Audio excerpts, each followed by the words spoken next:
นิทานอีสปเรื่องสิงโตหมาจิ้งจอกและสัตว์ป่าไกลออกไปในป่าลึกที่ถ้ำแห่งหนึ่งซึ่งเป็นที่อยู่อาศัยของเจ้าป่าแต่เวลานี้สิงโตผู้ยิ่งใหญ่กำลังไม่สบายมันเป่าประกาศไปทั่วเพื่อหาหมอวิเศษมารักษาอาการป่วยของมันใครก็ตามที่สามารถรักษาฉันให้หายได้ฉันจะให้รางวัลอย่างงามเลยทีเดียวในป่าแห่งนี้เองมีหมาจิ้งจอกและหมีที่ได้ชื่อว่าเป็นหมอที่เก่งกาจที่สุดทั้งสองได้ยินประกาศของสิงโตซึ่งรีบเตรียมตัวเดินทางไปรักษาเจ้าของป่าทันที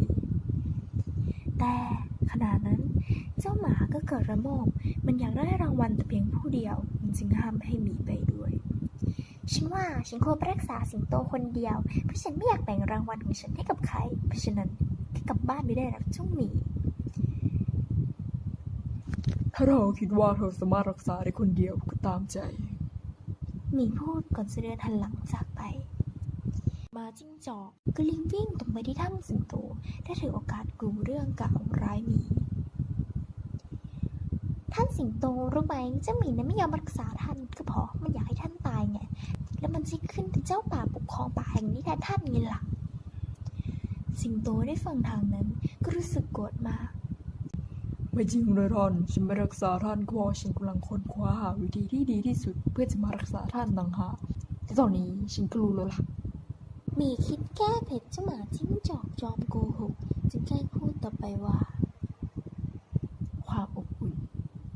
และสิ่งที่อบอุ่นที่สุดนั่นก็คือคนหมาจิ้งจอกนั่นเองทันใดนั้นสิงโตก็กระโดดลงไปที่หมาจิ้งจอกและถอนขนทั้งหมดของเจ้าหมาจิ้งจอกออกมาทำเสื้อขนสัตว์แสนสวยสวมใส่